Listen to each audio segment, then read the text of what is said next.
Hi and welcome back to the channel, the VAG Technic. We still have the S4 on the run where the supercharger was removed with a potential leak. So the owner wants to do everything except the timing chains and everything in the middle with the radiators, but currently it's not ideal situation before Christmas. So we'll be putting the S4 back together, he can collect it. And meanwhile we still have Miss today working on a TDI. We have Filip working on the V6 TFSI. And we have the engine out from the Japan RS4, which is still here. We have loads of thinking going on, and there's more people involved in warranty companies and the owner and the seller and everything, so it's more complicated. But meanwhile, we have another TDI here, which was recovered to us. And this TDI is a steam machine. Injector number 6 in my opinion.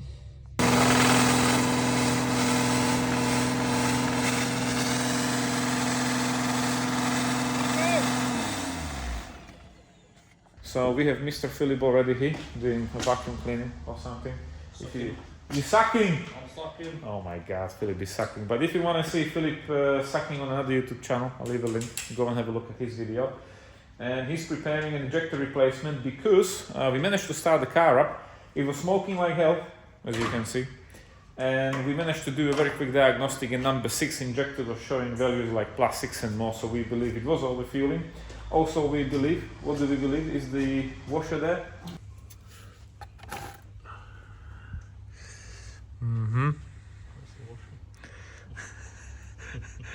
What washer? There is no more washer. Oh my god. It's all gone. The washer is gone. So unfortunately, we need new injector, we need a washer, we need to clean it. We'll put a camera into the cylinder to have a look if it's actually damaged or not, but hopefully it's not. And then we had another customer here with the Q7. This is a bi-turbo, and the Q7 which was here, that was like 2016 single turbo. What a coincidence, same issue but on the beginning. So at this point the pressure on the rail was dropping. He had a problem with the injector in the Q7 where it was actually leaking after like 10 or 15 minutes, and there was a bit of a shaky going on. So we had 2 3-liter TDIs at the same time for the same problem really. So this guy agreed to do something, the other guy told us we are too expensive, so he went to the dealership or somewhere, I don't know, wish him all the best, and we will continue with this.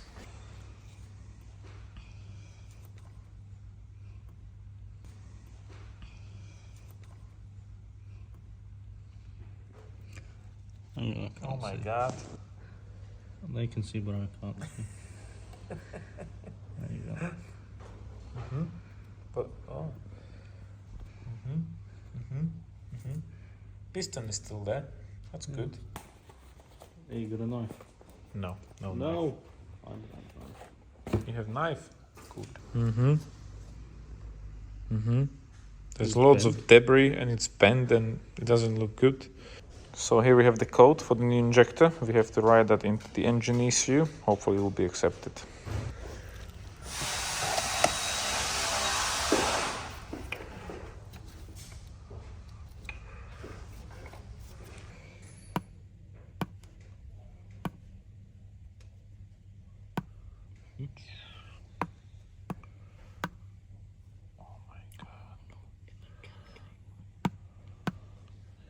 Dog is very sad, very sad.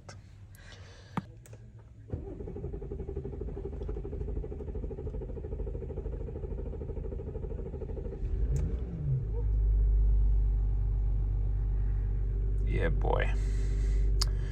That's what I'm saying.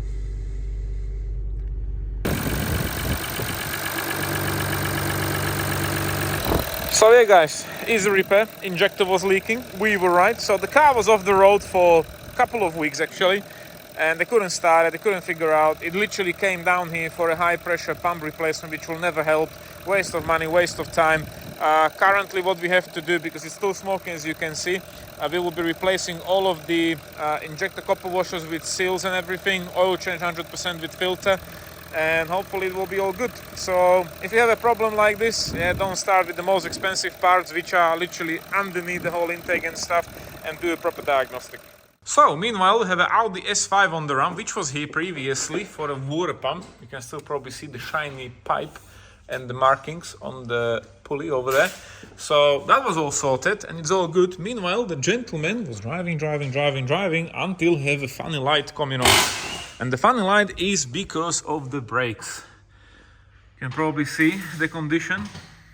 Not really, but trust me, they are low. Also, the disc have a huge lip. So we decided to put disc pads, because I don't think these discs will be any good just with new parts, and from inside it's even worse. Yep.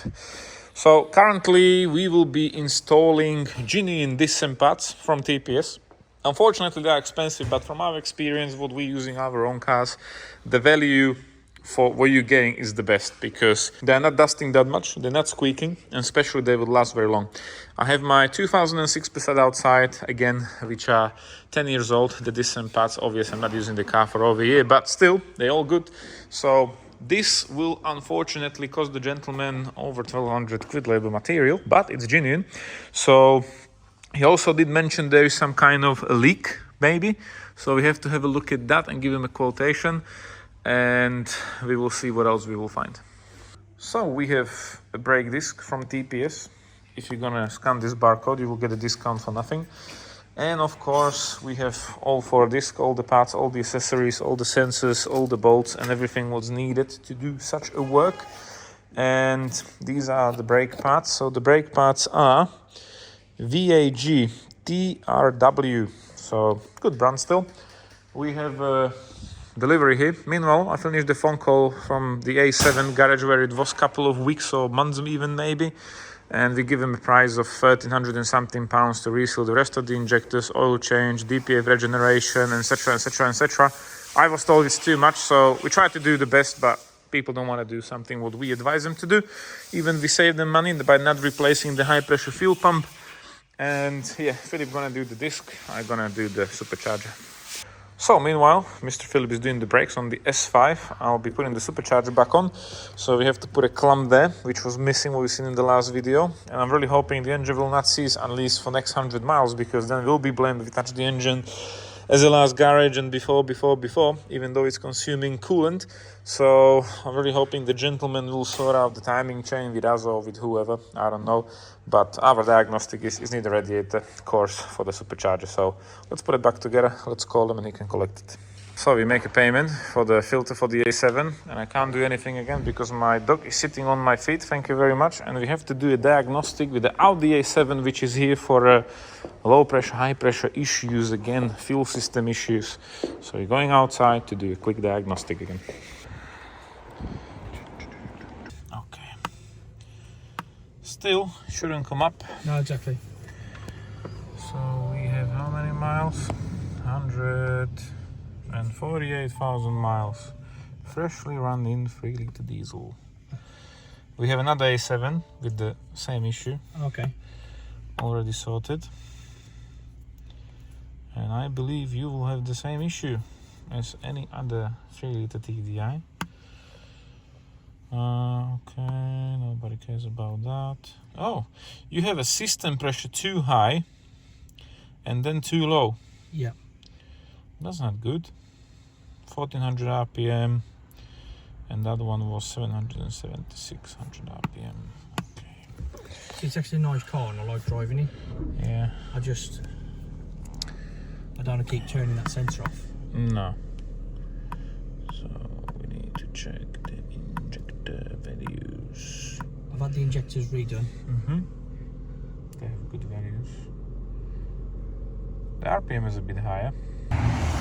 So we went for a test drive with the owner, and we managed to find out there's a diesel leak coming to the rocker cover, and we disconnect the sensor, which is apparently a fuel pressure sensor and a temperature sensor at the same time, and you can see it's greasy. So I believe we have a problem with the sensor. It's from Bulgaria, so we order a genuine one. For tomorrow we're gonna swap it, and hopefully his fault code with low and high fuel pressure fault will be gone. Okay, so we are back in the workshop. You've seen the Bulgarian sensor which is leaking from another diesel. We have a diesel leak this week. Meanwhile, Filip fit the brakes. We are using a new crease, ceramic crease from Inotech, something like this. It was quite expensive, but we do need it. It's really good for high temperatures, and we are testing it on customer cars, which is the best thing to be tested on. So the front ones are fitted, the back ones, as usual, need to be plugged onto the diagnostic, Mr. Philip, is that correct? Yes. Yes, we need to open the calipers and put new pads and everything there. So, still, you have to take the cover off. I didn't do absolutely nothing today. I have to fit the supercharger. So we have the decent pads of the S5. What do you think about the pad? I think the sensor was telling the truth. It was very low. And of course the disc. Some of you might say it's still a good disc. If you want them, come and grab them, but I think the lip is big. So I don't think this will be any good to use with the new pads, because that will be making funny noises. And this is the inside of the disc on the front. So again, not good. And again, quite a big lip. So yeah, hopefully the new pads and discs will be good for a couple of years for the owner, and there will be no issues. So the owner did mention, I forgot to give him a quotation for something. The engine was obviously fully done with the oil cooler in the middle and everything, so that is all right. However, we check in the suspension arms and you can see the rubber bushing is cracked, and also from the other side the upper ones as usual, but the lower one is cracking as well, so we're gonna price them up to press out the old bushes and put new ones in. So actually I have a all day like doing just this, checking cars and doing diagnostics and going people who are driving stuff and checking the values. So I sat in the office for a second. This is my lunch actually, and yeah, this is exactly the reason. I don't know why from Monday we have a TDI week. All the V6 TDIs owners are calling me, they're coming down for diagnostic checks, issues, and it's just silly money. And this is exactly the reason why I prefer a petrol car. I know diesel car is more efficient, it's better on fuel, you're saving few, I would say, quid on the diesel actually, except petrol. But yeah, I drive a V6 TFSI, the supercharged all-road what you've seen, and I never had a problem since. I own the car now for over 2 years, I believe, and I've done like rear pads and some silly stuff and just basic service on the engine. I'm not saying every TDI have an issue, but compare what you're saving on fuel, and let's say one injector will go, because it can go, because it's an older car. My all-road is 14-year-old now. One injector, the genuine for the Q7, which was here today for a diagnostic, and I told him he needs one injector. One genuine injector, other price to buy from TPS is £840. And I rang Euro car parts, car spares, all the suppliers local to me, try to get a Bosch injector. You can't get them. You can get a refurbished one from one company, which I don't want to name because we have a bad experience with the refurb injectors, and I don't want to have other people, other customers having the same issues and spending money for nothing. So that was the only option for the Q7. Luckily for the A7, it was a Bosch injector from, I think, Eurocar, but I don't know. But basically, the whole point is you're not really saving money on the fuel when you have issues like this. And I'm not even talking about NOx sensors in the exhaust, EGRs, AdBlue, DPF if it's gonna go wrong, like mental money. And I like to keep my car road legal. Even RS6 have a catalytic converter, like everything where I drive, I wanna have it road legal because we go to Europe as well. And I'm not sure how well you know the German officiers, but they're really gonna tell you like you need to take the car off the road if it's not legal. So yeah, petrol for me all day long. I'm not judging people with diesel cars, but the issues are really expensive. And let's be honest, if you drive a 13, 14 plate TDI and I'm gonna tell you need a high pressure fuel pump on injector, you're gonna spend £4,000. It's not just worth to spend the money on it. So yeah, I'm gonna enjoy my food and we're gonna continue with the supercharged engine.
So we are sorted. We switch on the pump, which is underneath the headlight over there for the compressor, and we push all the air bubbles out from the system. We open the valve, which is over there, the screw. So that is all sorted. That's coming off the run. We're gonna put the A7 on it.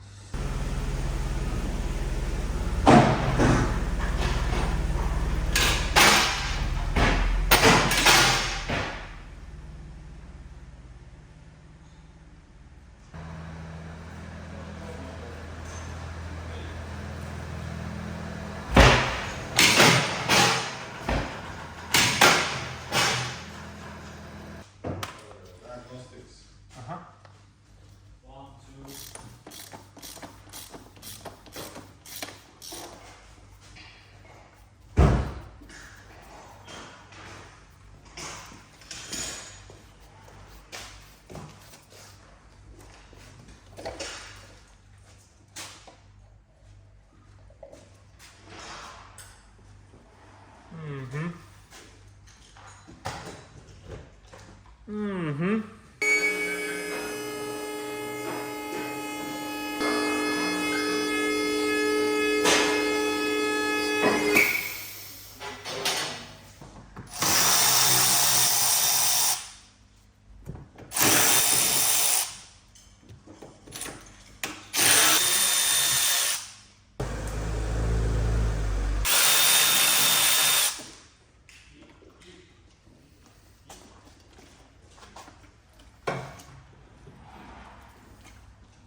Like Wasser. I think we've got quite a load of amount of oil, or let's say diesel, coming out of it, because this is definitely more than 7 liters currently. While Golf R is coming on the ramp, the rear brake pipe burst, unfortunately. Probably gonna do the brakes and stuff, and we'll see what else it needs doing.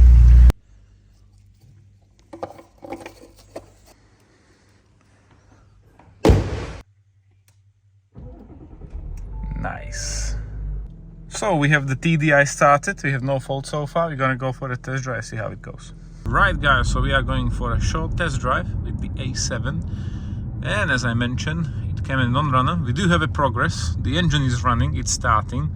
We did an oil change. Well, oil change, it was more like a diesel change with oil, to be completely honest, but that oil didn't look good. Yeah, my recommendation currently is, like, after even this short test drive, I will probably flush the oil to get rid of the contamination from diesel. I would put again a new filter with fresh oil, and then probably I would drive the clear mind, because that was like, the amount what came out was hilarious. It was more than 7 liters, and also it was full of diesel. So I have no idea what's the internals like. I checked the filter, I don't see any debris, so I don't think the engine will seize it, but you never know. When something like this happens, it's definitely not good. But yeah, we'll see how it's gonna go. So we left the garage. Currently we have no engine light. Uh-oh, I know what happened. So we are back on the road. Easy repair. The turbo hose popped out. All sorted. Engine is running nice and smooth. So yeah, like I mentioned, with all the oil changes and stuff, yeah, I would definitely do another oil change. Recommendation with the injector seals and reseal the injectors. If one of them went, it looked like how it looked like, or it didn't look like because it wasn't there. It's just something what I would definitely recommend to replace. But I understand there's a certain budget, but do you want to go through all this again? Like, you're gonna be somewhere on the motorway and something gonna go kaboom pop, and you're gonna end up on the recovery £1 million, etc, etc, etc.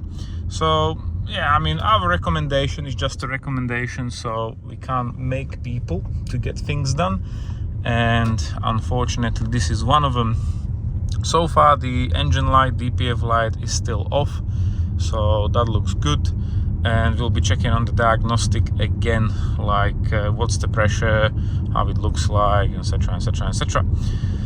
So I'm going back to the garage because I need to tidy the hose in place, because currently I just done a very emergency repair.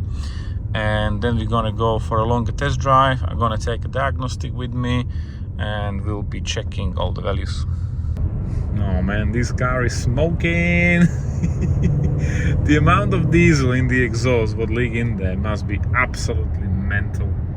As soon as you're gonna touch the throttle, this is like a tank doing camouflage on the battlefield, like so the enemy can't see it. Uh-oh, we have a problem. So we are back from the test drive. The car was smoky, like smoky nagata, but it wasn't from the tires, it was from the exhaust. So currently it's low on fuel, 25-mile range. We need to do a regen. I spoke with the guy. Even though we saving them easily 900 quid on the job what he wanted to do, still moaning. I don't have time, so the car's going in the corner with the rest of the thinkers to think about things. And I'm going home because it's 7 in the evening, and instead of finishing it off with the regen while it's warm and everything, he's thinking, so I don't know. But never mind, some people, it's just we can't help them, unfortunately. Tomorrow we have the other A7 coming in for the sensor replacement. That will be easy peasy lemon squeezy jobby. And we'll see what else we will film, what we have here. We have a Golf R here for some brakes and stuff, I don't know. And yeah, that's all from the video, guys. Thank you for watching. We'll see you in the next video. Take care for now. See ya.